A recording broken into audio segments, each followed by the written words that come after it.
तो कैसे हो मेरे रियल दे मैड्रिड के चाहने वालों। फाइनली बहुत दिन बाद एक खुशी का मौका आया है। 4 गोल फोड़े हमने ओसासुना के खिलाफ। हम लोग रिव्यू करेंगे कल जो रियल मैड्रिड और ओसासुना के हम लोग मैच देखे।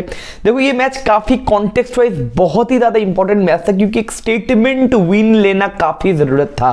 क्योंकि पिछले 15 दिन का अगर सबसे वर्स्ट क्लब बताओ तो दैट इज रियल मैड्रिड। सबसे ज्यादा बात सुनने का भी मौका मिला, सबसे ज्यादा ट्रोल देखने का भी मौका मिला, और मिलना भी चाहिए। क्योंकि एल क्लासिको में अगर आप 4-0 से हारते हो, अगले मैच में अगर आप कमबैक नहीं कर पाते एसी मिलान से, आप ऐसे एसी मिलान से हारते हो जो सीरी ए में काफी नीचे है।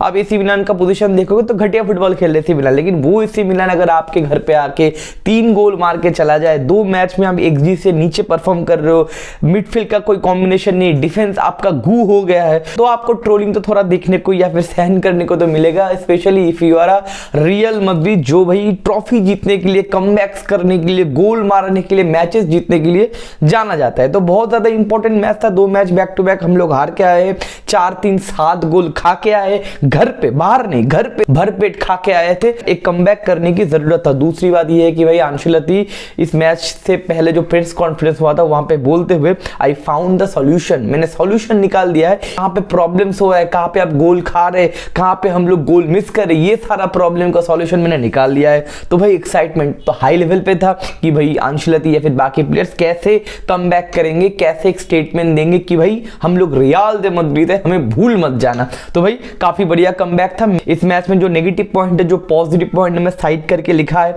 मैं लिख के रखता हूं, नहीं तो मैं भूल जाता हूं। देख करके बताएंगे। अच्छा खासा प्रिपरेशन लेके वीडियो बना रहे।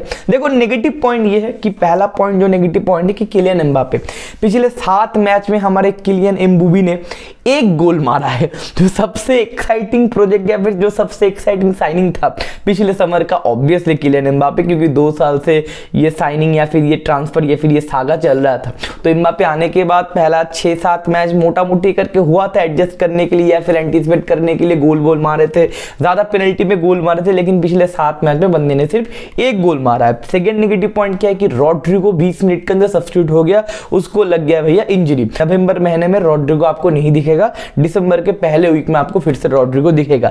तीसरा चीज क्या है, लुकास वास्केज भी थोड़ा अनकंफर्टेबल थे मैच में, तो हाफ टाइम में उनको भी सब्स्टिट्यूट कर लिया गया। नवंबर महीना उनके लिए भी खत्म है, वो भी आपको दिखेगा दिसंबर के फर्स्ट वीक में। और चौथा जो बहुत ज्यादा इंपॉर्टेंट या फिर बहुत ज्यादा नेगेटिव न्यूज है कि एडर मिलितो का सीजन खत्म हो गया, क्योंकि फिर से एडर मिलितो अपने बैक टू बैक 2 सीजन में अपना ACL हिट कर चुके हैं। तो भैया 9 से 10 महीने के लिए बाहर है, तो एडर मिलितो का सीजन खत्म है। मतलब ट्रांसफर विंडो में हम लोग को एक सेंटर बैक, एक राइट बैक लेके आना पड़ेगा। इसके ऊपर एक टिप्पणी है, कल गुटी जो हमारे क्लब के लेजेंड है, उन्होंने बोला है कि सर्जियो रेमोस को साइन करना चाहिए रियल मैड्रिड में। मिनिमम 6 महीने का अगर कॉन्ट्रैक्ट देके कन्विंस कर सकते हो, क्योंकि फ्री एजेंट है सर्जियो रेमोस, तो 6 महीने के लिए स्टार्टर नहीं, एज अ बेंच प्लेयर अगर आप साइन करना चाहते हो तो भी बहुत बढ़िया है। तो इसके ऊपर भी एक चर्चा है कि सर्जियो रेमोस को लेके आना चाहिए कि नहीं, 6 महीने के शॉर्ट टर्म कॉन्ट्रैक्ट के ऊपर देखना पड़ेगा इन फ्यूचर विंटर विंडो में या फिर विंटर विंडो से पहले, क्योंकि वो फ्री एजेंट है। पापा पेरेज कन्विंस होते कि नहीं 6 महीने के लिए सर्जियो रेमोस फिर से वापस आएगा कि नहीं, लेकिन हम लोगों को गारंटी ट्रांसफर विंडो में एक right back minimum, because Karwal गया है, सिर्फ हम लोग लुकास वास्केज के ऊपर डिपेंड नहीं कर सकते, जो मैंने पिछले वीडियो में डिस्कस किया था। और एक सेंटर बैक हम लोग को चाहिए, क्योंकि रूडिगर के अलावा हमारे पास कोई out and out centre back मौजूद ही नहीं है। अब आते पॉजिटिव पॉइंट, भैया भर भर के पॉजिटिव, मक्खन पॉजिटिव पॉइंट इस मैच में। पहला पॉजिटिव पॉइंट पीछे से स्टार्ट करते हैं, लेफ्ट बैक की पोजीशन पे। देखो लेफ्ट बैक की पोजीशन में हम लोग बैक टू बैक खिलाते थे किसको, मेंडी को। मेंडी चट्टान है, मेंडी बहुत खतरनाक है डिफेंसिव लेफ्ट बैक, लेकिन अटैकिंग वे में उसका परफॉर्मेंस आता ही नहीं है। कंट्रीब्यूशन बंदा दे नहीं पाता, ओवरलैपिंग रन बंदा निकाल नहीं पाता, क्रॉसेस बंदे का गू है, गोल थ्रेट बताओ, बॉक्स में एंट्री बताओ, मेंडी से आप एक्सपेक्ट नहीं कर सकते। लेकिन हमारे पास एक मक्खन खिलाड़ी है, क्लासिक खिलाड़ी है फ्रांक गार्सिया, लेकिन कार्लो अंचेलोत्ती उसको यूज नहीं कर रहे थे। लेकिन कल के मैच में फ्रांक गार्सिया खेला, क्या खूब खेला। लेफ्ट हैंड साइड से ओवरलैपिंग रन निकल रहे थे, विनीशियस जूनियर या फिर फ्रांक गार्सिया द्वारा अटैकिंग वे में काफी इन्वॉल्वमेंट फ्रांक गार्सिया से दिखा। एंड लेफ्ट हैंड साइड से जो अटैक था और भी शार्प, और भी स्किलफुल या फिर और भी फ्यूरियस दिखा रियल मैड्रिड से। सेकंड पॉइंट भैया सेंटर बैक की हम लोग खोज कर रहे, मतलब एक अच्छा खासा स्टेबल सेंटर बैक तो हम लोगों को साइन करना है। लेकिन हमारे एकेडमी से राउल असेंसियो, राउल केम इन सैंटियागो बर्नाब्यू अगेन, हमारा जो एक सेंटर बैक है, एकेडमी प्रोडक्ट है, 21 साल का लौंडा है, स्पेन का लौंडा है, राहुल एसेंसियो कल आया, पूरा इधर मिलितो का जो इंजरी हुआ था पूरा मैच खेला, और सेकंड गोल जो जूड बेलिंघम ने जो गोल दिया उस गोल का असिस्ट भी राहुल एसेंसियो ने किया। बहुत ही बेहतरीन भैया लूपिंग बॉल था, खतरनाक एक असिस्ट था, तो बंदे का कॉन्फिडेंस भी बूस्ट हुआ है, उससे मुझे लगता है कि सीजन कंटिन्यू किया जाएगा। तीसरा जो पॉजिटिव पॉइंट है, सबसे मेन जो पॉजिटिव पॉइंट है मेरे भाई, दैट इज मिडफील्ड का कॉम्बिनेशन, मिडफील्ड का बैलेंस। देखो मिडफील्ड या फिर फुटबॉल एक ऐसा गेम है ना, वहां पे आपके पास कितने प्लेयर्स है डजंट मैटर, बैलेंस आपकी टीम में है, दैट्स द ओनली मैटर। जो मिडफील्ड में हम लोग काम करवाते थे चुआमेनी से, देखो टोनी क्रूज नहीं है, सारे लोगों को पता है, टेम्पो क्रिएट करना बताओ, बॉल कैरी करना बताओ, स्विच करना बताओ, लाइन ब्रेकिंग पासेस करना बताओ, वो सब बहुत हद तक बंद हो गया है। फाइन, ओके, नो प्रॉब्लम, लेकिन हम वो काम थोड़ा बहुत करवाना चाहते थे, या फिर कार्लो दद्दू करवाना चाह रहे थे चुआमेनी से। चुआमेनी से अगर आप स्विच करवाना चाहोगे, चुआमेनी से अगर लाइन ब्रेकिंग पासेस करवाना चाहोगे, चुआमेनी से अगर आप बॉल कैरी करवाना चाहोगे, तो भैया आपसे बेवकूफ और कोई नहीं है, क्योंकि विद द बॉल चुआमेनी आप जानते हो विद द बॉल चुआमेनी बेहतर नहीं है भाई, he is a defensive midfielder, या उसको अगर डिफेंसिव रोल दो, जोन डिफेंड करना बोलो, फिजिकली बुली करना बोलो, ठीक है, लेकिन वो होल्डिंग मिडफील्डर वाला या फिर डिस्ट्रीब्यूशन वाला काम चुआमेनी नहीं कर सकता। इसलिए कहने की बैलेंस ऊपर नीचे हो रहा था। देखो फेडे वेलवर्दे पिछले 2 साल में एक चीज क्या कि वो होल्डिंग मिडफील्डर वाला रोल डेवलप किया है, तो भैया फेडे वेलवर्दे को खिला, उसके बाद उसके साइड में वर्क रेट देने वाला एक मिडफील्डर चाहिए, फाइन, हमारे पास कामाविंगा है तो इसको खिला। तो ये दो कॉम्बिनेशन को हम खिला नहीं रहे थे, लेकिन फाइनली कल के मैच में फेडे वेलवर्दे खेला था होल्डिंग मिडफील्डर, सेंटर बैक से बंदा बॉल मांग रहा था, उसके बाद डिस्ट्रीब्यूशन वगैरह हो रहा था, left hand side right hand side switch वगैरह हो रहा था, लाइन ब्रेकिंग पासेस हो रहे थे, कनेक्टिविटी मिडफील्ड में ज्यादा हुए, और वर्क रेट देने के लिए कामाविंगा वहां पे मौजूद था। तीसरा पॉजिटिव पॉइंट। चौथा और सबसे बड़ा positive point for me and सबसे बड़ा फ्रस्ट्रेटिंग पॉइंट फॉर मी, जो पिछले वीडियो में मैंने बोला था, दैट इज जूड बेलिंघम को भैया फ्रीडम दो। जूड बेलिंघम के पास मैंने बोला था कि भाई आपके पास एक सोने का अंडा देने वाला मुर्गी है, आप उस मुर्गी को काट क्यों रहे हो मेरे भाई? अंडा लो ना भैया, अंडा लो, बाजार में बेचो और पैसा कमाओ। जूड बेलिंघम के पास वो इंटेंट है गोल स्कोर करने का, जूड बेलिंघम के पास इंटेंट है वो 2 बंदे को काट के शॉट मारने का, असिस्ट देने का, मतलब हलचल मचाने का बॉक्स के अंदर। तो बेलिंघम से आप मेहनत वाला काम क्यों करवा रहे हो, फालतू गधे वाला काम क्यों करवा रहे हो? सो फाइनली जूड बेलिंघम को कल बॉक्स में एंट्री करने का मौका मिला, वो थोड़ा फ्रीडम मिला, बॉक्स में एंट्री भी हुआ जूड, और कल इस सीजन का पहला गोल भी बंदे ने मक्खन फिनिश किया, चिप कर दिया कंट्रोल। वो जो सेंटर फॉरवर्ड वाला कंट्रोल है ना, वो कंट्रोल जूड से दिखता है, तो उसको फ्रीडम दो, उसको पुश करो, उसको बॉक्स के सामने जाने का मौका दो, और कल जूड का सीजन का पहला गोल बंदे ने स्कोर किया। उसके बाद भी एक बहुत बड़ा इंपॉर्टेंट पॉइंट था जो मैं पिछले वीडियो में बात किया था कि राइट हैंड साइड हम लोगों का कुछ होता ही नहीं था, क्योंकि राइट विंगर हम खिलाते नहीं थे। क्यों भैया? सिंपल 4-3-3 में जाओ ना मेरे भाई। हम लोग बहुत दिनों से बात करें, लाइव में भी बात किया, तो कल भैया 4-3-3 में कार्लो चाचा गए, फाइनली राइट विंगर हम लोगों ने खिलाया। ऑल्दो रॉड्रिगो का 20 मिनट के अंदर इंजरी वगैरह हो गया, लेकिन वहां पे ब्राहिम दियाज है, ब्राहिम दियाज का प्रेस बताओ, ब्राहिम दियाज का राइट हैंड साइड से कटबैक मारना बताओ, क्रॉसेस मारना बताओ, तो थ्रेट राइट हैंड साइड से ज्यादा हो रहे थे।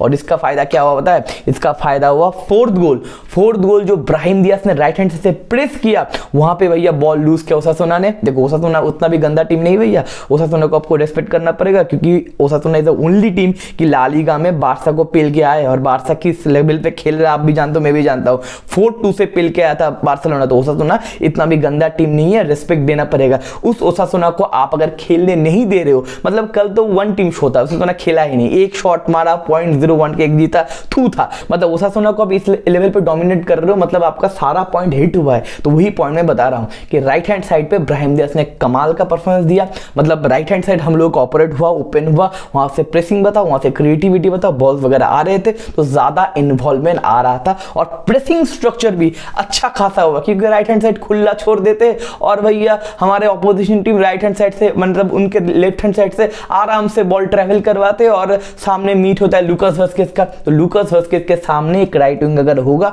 तो वो भी ज्यादा कंफर्टेबल होगा, जो ट्रैक बैक करता है, ब्राहिम दियाज वो करता है, तो इसका बेनिफिट लूकास वास्केज को भी हुआ। उसके बाद एक और पॉइंट था भैया, आर्दा गुलर और बॉबी मतलब एंड्रिक, आपके पास ऐसे प्लेयर्स है तो आप इंट्रोड्यूस क्यों नहीं करते मेरे भाई? आपको कौन बोला है कि Mbappe is a main man of you? ठीक है भैया, रॉड्रिगो है या फिर ब्राहिम दियाज है या फिर जूड बेलिंघम, ठीक है भैया, तो रोटेट करने के लिए आपको कौन मना किया है? पिछले 3 मैच में ना आर्दा गुलर को मौका मिला है, ना एंड्रिक को मौका मिला है। भैया 60 मिनट खिलाओ एम्बापे को, अगर एम्बापे क्लिक नहीं कर रहा है उस मैच में सब्स्टिट्यूट कर लो ना, एंड्रिक को खिलाओ ना। एंड्रिक तो नया नहीं है, वो तो प्रूव कर चुका है, वो तो 3-4-5 गोल मार चुका है। एंड्रिक तो प्रूव कर चुका है कि मैं गोल मार सकता हूं। और आर्दा गुलर की बात तो छोड़ी दो भैया, यूरो में बंदा कमाल करके आया है, तो आर्दा गुलर एंड्रिक को 20-25 मिनट मिनिमम मौका मिलना चाहिए। और जिस मैच में जो प्लेयर खराब खेल रहा है सब्स्टिट्यूट करके रोटेट करो, क्या प्रॉब्लम है? ये 2 नए बंदे नहीं है, थोड़ा प्रूवन बंदे हैं, लेकिन कार्लो चाचा इन लोगों को मौका नहीं दे रहे थे। लेकिन कल के मैच में ये भी हुआ मेरे भाई। And the end of the day last positive point, the Vinicius junior, जब सबसे ज्यादा इंपॉर्टेंट मैच था, स्टेटमेंट या फिर कमबैक या फिर वो न्यूज या फिर वो प्रेशर रिलीज करने का मौका था, क्योंकि प्रेशर भैया बहुत हो गया था। भैया बार्सा से हारे हो, एसी मिलान से हारे हो, 7 गोल मारे हो, प्रेशर बहुत था। जब प्रेशर रिलीज करने का सिचुएशन आया, सबसे जो मेन मैन है, Mbappe is not our main man. मेरे भाई लोग ग्रेविटी बनाना छोड़ दो। मेन मैन ऐसे ग्रेविटी से, सोशल मीडिया से नहीं होता, मेन मैन होता है परफॉर्मेंस से। मेन मैन जो था विनीशियस जूनियर, वो स्टेप अप करते, 3 गोल मारते, दूसरा गोल मक्खन मारते भैया, लूनिन का एसिड। पहला गोल भी खतरनाक नियर पोस्ट में, तीसरा गोल भी भैया ब्राहिम दियाज के प्रेस से आता है, तो बंदा हैट्रिक मारता है। बर्नाब्यू में या फिर रियल मैड्रिड के फैंस के ऊपर बोलता है कि भैया कंट्रोल मुन्ने कंट्रोल, अभी हम जिंदा है। देखो एक चीज है, विनीशियस को बैलन डोर मिला या फिर रॉड्रिगो को बैलन डोर मिला, डजंट मैटर, दोनों डिजर्व भैया कमाल का करते हैं। पहला डिजर्व विनीशियस जूनियर, आप देखो सबसे स्टेटमेंट विन था, लो पॉइंट पे था आपका टीम, बंदे ने हैट्रिक मार दिया, जो स्टेटमेंट विन या फिर बताओ लीडिंग फ्रॉम द फ्रंट जो बोला जाता है। दूसरा रॉड्री भैया वहां पे सिटी में नहीं है, तो 4 मैच पे हार चुका, 21st सेंचुरी का बेस्ट बहुत सारे लोग बोलते हैं, या फिर one of the best but obvious manager है पेप गार्डियोला। 4 मैच हार चुके, टॉटनम, बॉर्नमूथ, ब्राइटन से हार रहे, क्योंकि रॉड्री नहीं उसके पास। तो जो बैलन डोर के फर्स्ट और सेकंड में है, बैलन डोर किसने जीता it doesn't matter, for me Vinicius को मिलना चाहिए था, लेकिन डजंट मैटर। लेकिन फर्स्ट और सेकंड डिजर्विंग कैंडिडेट तो भैया बहुत है, मतलब दोनों जो प्लेयर है अपने टीम का या फिर वर्ल्ड फुटबॉल का one of the best important खिलाड़ी है, अगर इंजर्ड हो जाते तो भैया मैनेजर का दिमाग खराब हो जाता है। तो ये है इंपैक्ट रॉड्री का, यही है इंपैक्ट आपका विनीशियस का। तो ये है टोटल मामला। अभी 14 दिन आप लोगों का इंटरनेशनल ब्रेक रहेगा, कोई क्लब फुटबॉल नहीं है। अभी हम सेकंड पोजीशन में 12 मैच में 27 पॉइंट के साथ, और बारसा 12 मैच में 33 पॉइंट के साथ 1 नंबर पोजीशन में, मतलब 6 पॉइंट का गैप है। आज रात को बारसा का मैच है रियल सोसिएदाद से, वो मैच अगर हारता है बारसा तो थोड़ा कम प्रेशर होगा, लेकिन अगर जीत जाता है बारसा तो 9 पॉइंट का फिर से हम लोगों का डिफरेंस हो जाएगा। लेकिन एक पॉइंट क्या है ना, बारसा का जो रन है या फिर जो एल क्लासिको का परफॉर्मेंस है मैटर नहीं करता, फिर भी हम बारसा से नजदीक रहते। पॉइंट क्या है कि हम लोगों ने 3 मैच ना ड्रॉ खेला था, पहले 3-4 मैच में मलोरका के साथ और एक और टीम के साथ, छोटे टीम के साथ हम लोगों ने ड्रॉ खेला था, वो सारा चीज कॉस्ट कर गया। अगर वो मैच हम लोग जीत जाते ना तो बारसा के साथ हम लोग कदम से कदम मिला के चल सकते थे। लेकिन देखते आने वाले मैचेस में क्या होगा और कैसे ये इंजरी वगैरह एंटिसिपेट होता है, अंशुलती क्या रास्ता निकलते। तो अगले वीडियो में मीट करते, चलो भाई टेक केयर, बाय बाय, हाला मद्रिद।